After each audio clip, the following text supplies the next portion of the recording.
Monsieur Jean-Marie, bonjour. Bonjour, monsieur le journaliste. Vous êtes au cadre de l'UDPS.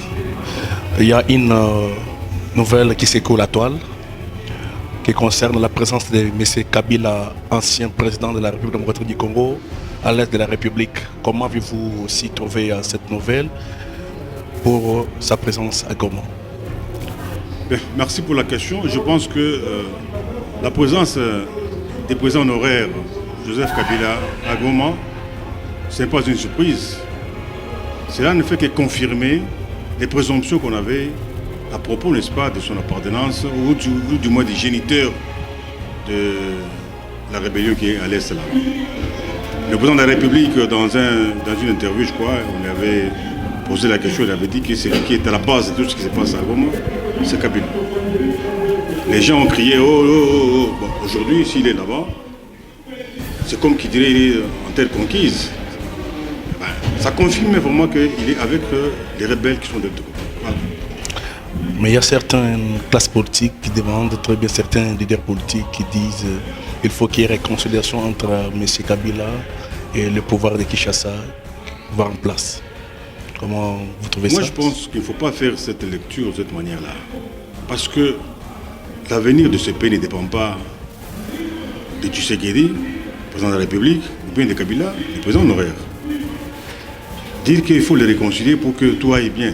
Moi, je ne vois pas tellement cela. Parce que c'est la République. La République est construite de nous tous ici. Nous tous, nous avons un mot à dire pour, n'est-ce pas, l'avenir de ce pays. Alors, dire qu'il faut les réconcilier, moi, je suis d'accord avec cette approche-là.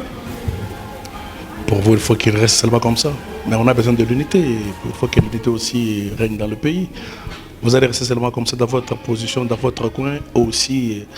Vous voyez que cette divergence ne profite à aucune personne. Mais l'unité, à quel prix? À quel prix cette unité-là? Moi, je pense que la divergence ici, c'est parce que Kabila veut revenir au pouvoir. C'est ça son problème. Il veut revenir au pouvoir. Il veut que tu puisses quitter là-bas, qu'il puisse lui revenir comme président de la République. Mais moi, je pense qu'il ne faut plus rêver. Il a dirigé pendant 18 ans. Il a été président de la République ici. Il a fait tout ce qu'il a pu faire comme président de la République. Ou ne pas faire ce qu'il ne pouvait pas, ce qu'il n'a pas pu faire. Eh bien, ça suffit. Ça suffit maintenant. Je pense qu'il faut laisser cette République démocratique du Congo, son destin entre les mains des Congolais. Qu'ils puissent, n'est-ce pas, eux-mêmes régenter notre pays pour que nous soyons allés de l'avant. C'est tout ce que moi je peux dire. Si on vous envoie aujourd'hui chez lui, là où il se retrouve, que nous donnez les conseils, quel conseil pouvez-vous donner à l'ancien président de la République? Mon conseil à moi est très très très simple. Nous savons tous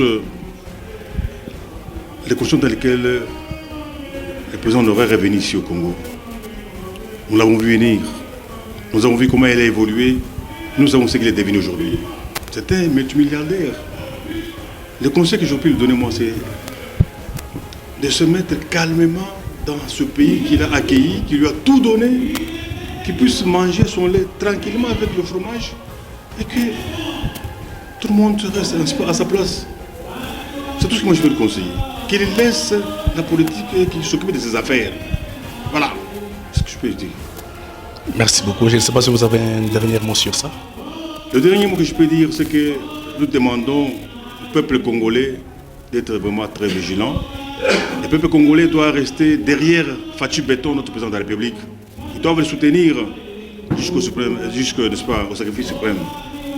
Nous voyons tous comment il déploie des efforts énormes pour pouvoir, n'est-ce pas, sortir ce pays du bourbier dans lequel on l'avait plongé. Nous devons nous soutenir, nous devons être tous derrière lui. Voilà ce que je demande. Merci beaucoup. Je vous en prie, monsieur le ministre.